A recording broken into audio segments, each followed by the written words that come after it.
Um, and I was invited, I'm so happy I was, to start the day off with a song. So we're going to sing together a little tune that I wrote based on 3 words that always ground me when I feel a little discombobulated by everything that's going on in the world.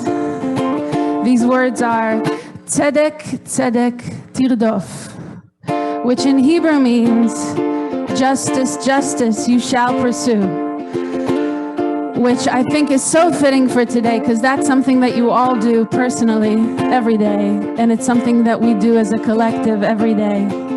So there's nothing more powerful than singing those words. I'm going to sing it once for you, once through, then we're going to break it down piece by piece. We're going to sing it together. We're going to loop it around just like a little mantra for the day. And everybody can get on the train whenever they're ready to sing together. So this is how it goes. Tzedek, tzedek, tirdof. Tzedek, tzedek, tirdof. Tzedek, tzedek, tirdof. Tzedek, tzedek, tirdof.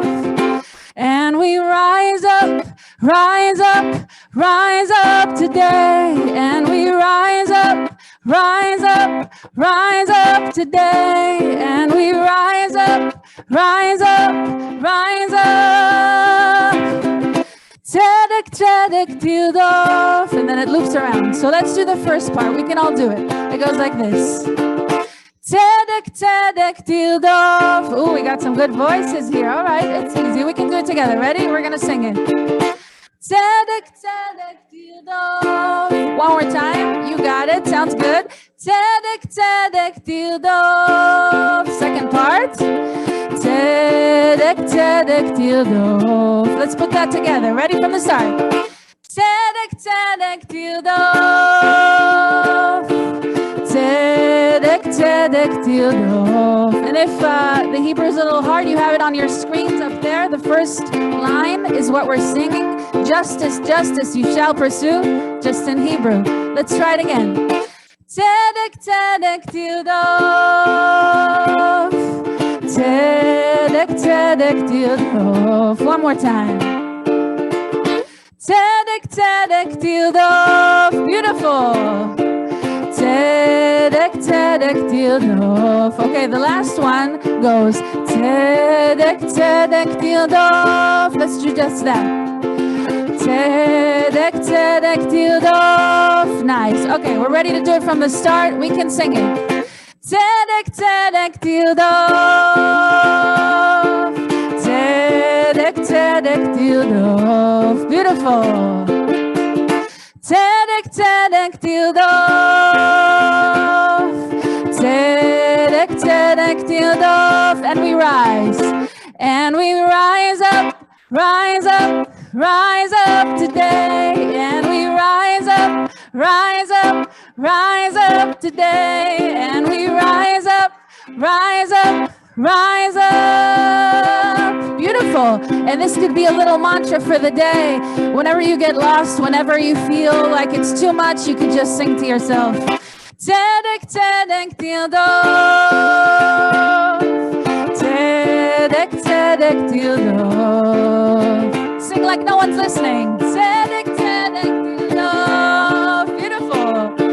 Tzedek, tzedek, tirdof. And we rise. And we rise up. Rise up, rise up today. And we rise up, rise up, rise up today. And we rise up, rise up, rise up.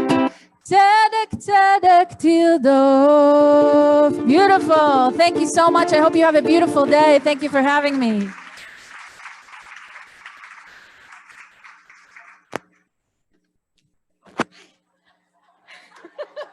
Thank you, Shara. Oh, my pleasure. Really great. Thank you. Whew. We were putting some clothing over the speaker because it's so warm. So loud, but now it's good. That was beautiful, Shara. Thank you. That was beautiful, Shara. Thank you. Thank you, Maddie. Okay. I'm Jamie Allen Black, CEO of the Jewish Women's Foundation of New York. And it is my pleasure to introduce a message from New York State Governor Kathy Hochul. Thank you, Jamie, and hello, everyone. It's a pleasure to be part of this year's convening of the Jewish Women's Foundation. There's nothing I enjoy more than coming together to celebrate women's leadership. For more than 2 decades, this organization has worked tirelessly to increase opportunities for women, providing them with the tools and support to overcome the institutional barriers and obstacles they face. Believe me, I know that struggle, and I know how important it is to continue opening doors for future generations. Because while I'm proud to be the first female governor in the state of New York, I also know that I stand on the shoulders of those countless brave, audacious women who came before me. This year, you're exploring some of our state's most pressing issues: gun violence prevention, reproductive justice, and global humanitarian needs and refugees. 3 issues my administration has been laser focused on since taking office.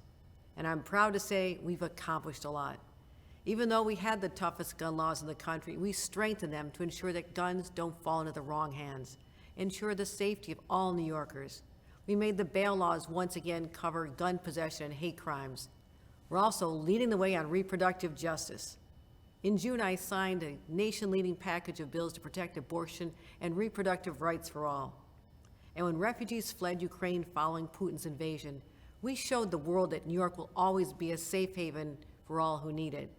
I'm proud of our accomplishments, but I'll tell you this: we will not rest on our laurels. We'll continue to fight to ensure every New Yorker has access to adequate health care, can feel safe in our communities free of gun violence, and that anyone who needs refuge has a home in our great state. Thank you again for the opportunity to address you this morning.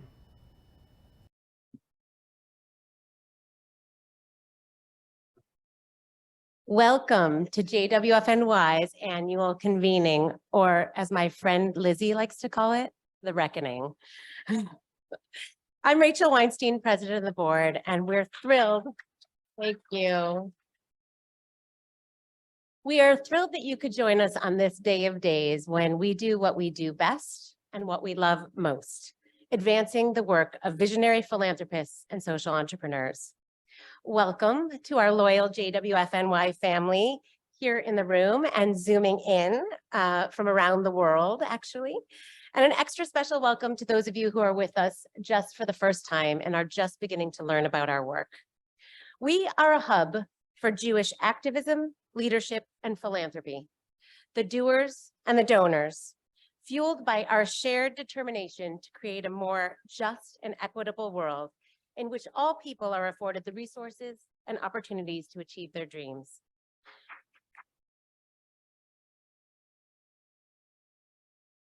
Senator Barbara Mikulski once said, "Each one of us can make a difference. Together, we make change." This is the philosophy that very much informs our work. We believe that the integration of activism and philanthropy is essential to social change, and that greater impact can be made when philanthropists and activists intersect to form a true partnership. These relationships are vital and deserving and in need of nourishment, inspiration, and elevation. It's not only about financial resources, it's also about intellectual and spiritual generosity.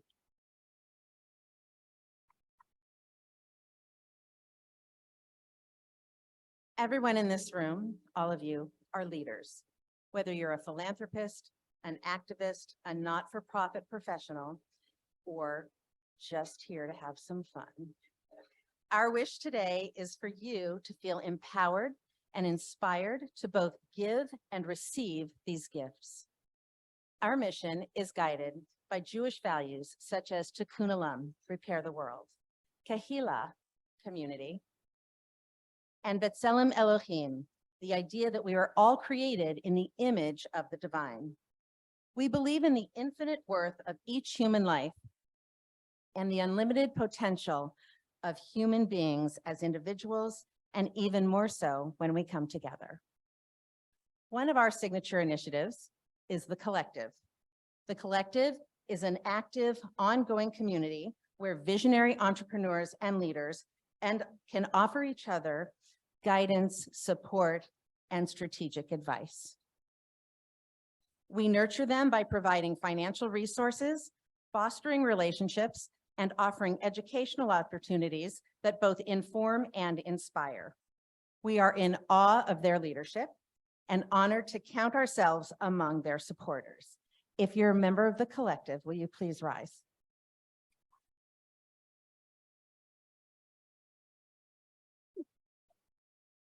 Thank you. Their courage, strength, and intelligence make them a force for good that the world desperately needs. This cadre of multi-generational women tackles a broad range of issues affecting women and other marginalized communities throughout the United States, in Israel, and around the globe.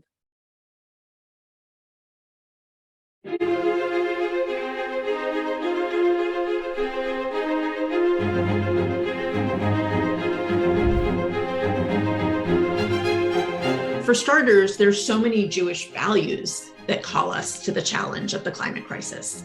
Not just the ones that we think of usually like Shomrei Adama, protecting the earth, or Bal Tashchit, don't waste, but also Tirdof Tzedek, pursuing justice, and Shomer Ger Yatom V'Almana, protecting the most vulnerable. And of course, the ultimate, Lador Vador, living generation to generation. There are a lot of powerful women that lead organization and make very big things, but there are more and more women that says out loud, I am a feminist, and that is the change. If we're going to combat anti-Semitism, we have to combat all forms of hate, but we're all human. We need to combat all forms of hate. That's a Jewish value. Intergenerational collaboration and an intergenerational focus is like this untapped car battery that once we figure out how to plug into it, it's going to jumpstart our work in ways that we haven't imagined. When I speak to the Project Kesher leaders in Ukraine, and I see them not only overseeing humanitarian support, but planning ahead to have a feminist Ukrainian Haggadah for Passover 2023, I can see the impact that I have had. The first thing I do these days is check in to see if my staff is okay, to see if they survived the bombing of the night before. And I think the critical piece here is to understand that we're not only investing in the mission of the organization, but in the humanity of each of the people we work with. The cycles that I have experienced from being a child to growing into adulthood to becoming a mother, as well as the cycles that I experience as a Jew when it comes to Shabbat or when it comes to Rosh Chodesh, there's all these opportunities to really mark moments and mark time.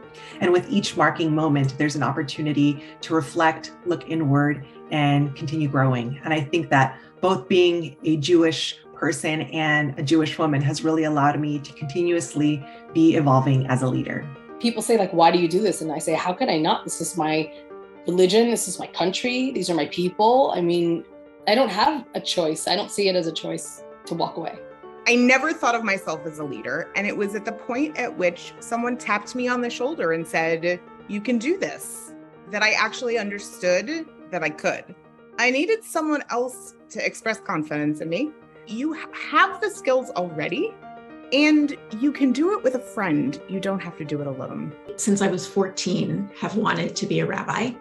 I think that there were religious leaders making social change like Martin Luther King and Mahatma Gandhi, who I understood to be at this intersection of spiritual life and activism. I never wanted to be a leader. What I knew is that I wanted the world to be in a very particular way, and that if I wanted it to be in that way, if I wanted it to be Jewish and feminist and activist, that I might have to step up to take on that role. Being Jewish, a woman, and a leader inform everything that I do.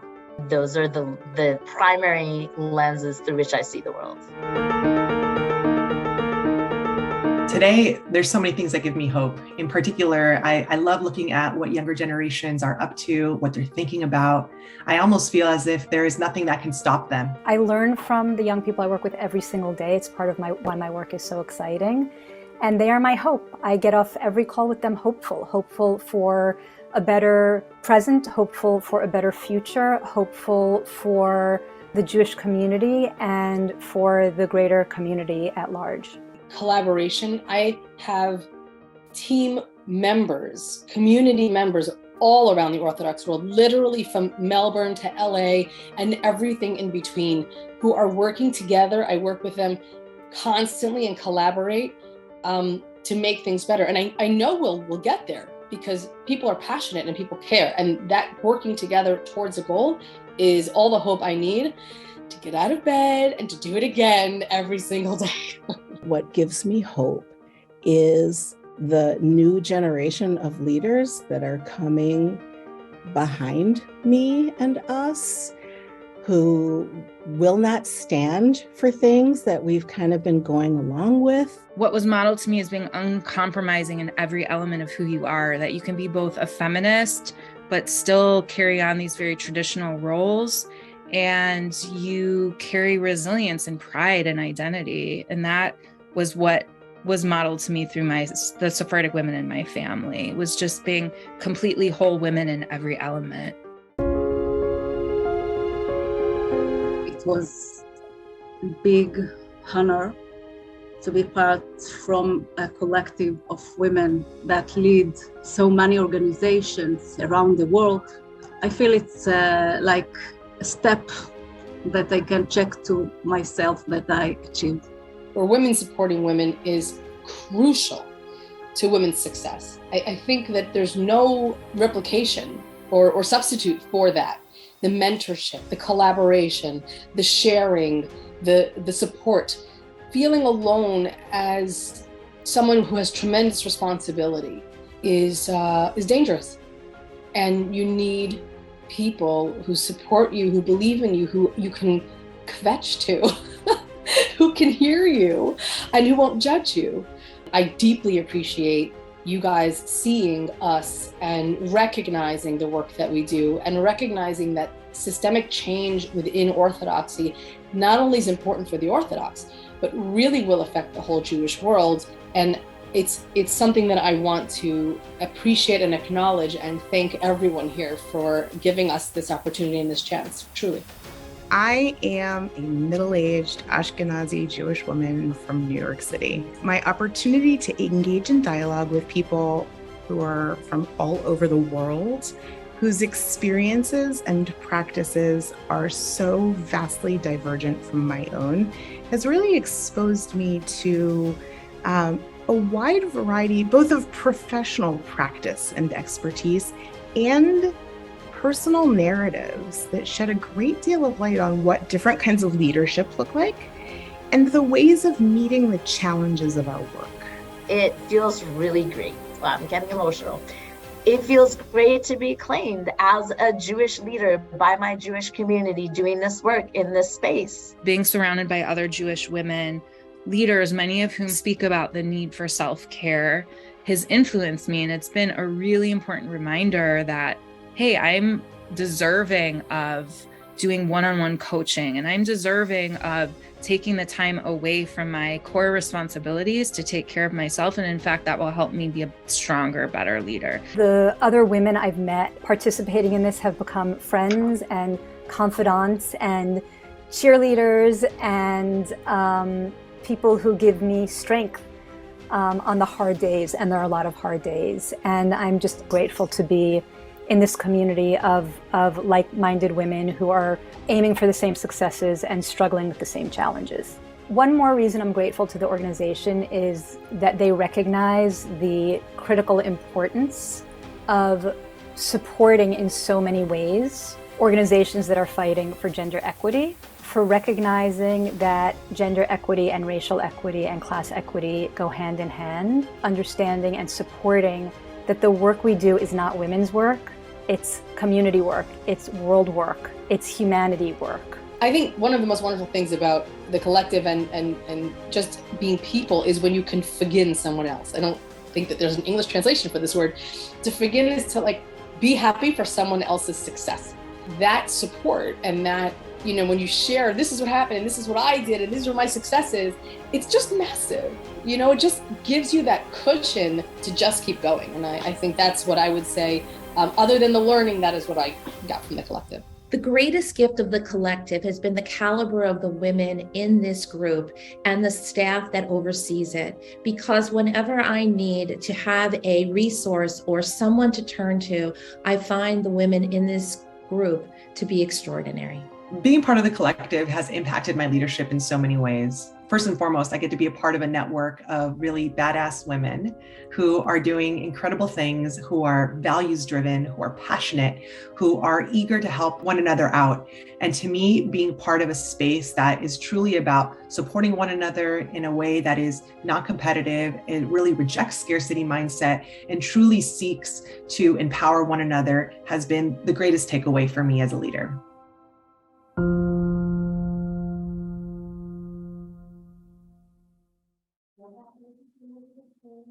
Can you feel that dynamism? That is just one of our cohorts. That is cohort 3. We have 4 cohorts now, and we're about to choose our 5th. And the 4 that we have are all equally fabulous, one better than the next. Together with them, we are fighting on behalf of child brides and laborers, struggling immigrants, LGBTQ Jews, Jews of color, Ugandan children, victims of climate change, mass incarceration, gun violence, food insecurity. Honestly, the list goes on and on. And we do this by acting as a strategic force multiplier and empowering these change makers and believing in them and lifting up their leadership. When women step forward to solve big problems, history can be made. We are all visionaries, whether we are the doers or the donors. We are the antidote to despair, frustration, and anxiety. Alone, we're a drop in the ocean.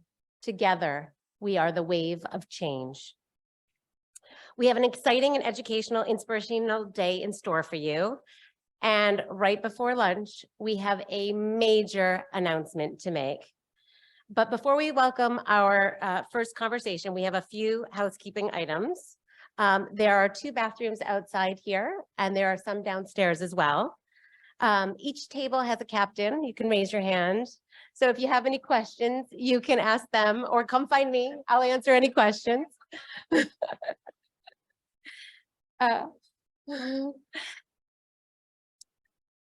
We won't be introducing the speakers with their bios, but please feel free to find those bios using the QR code on your table.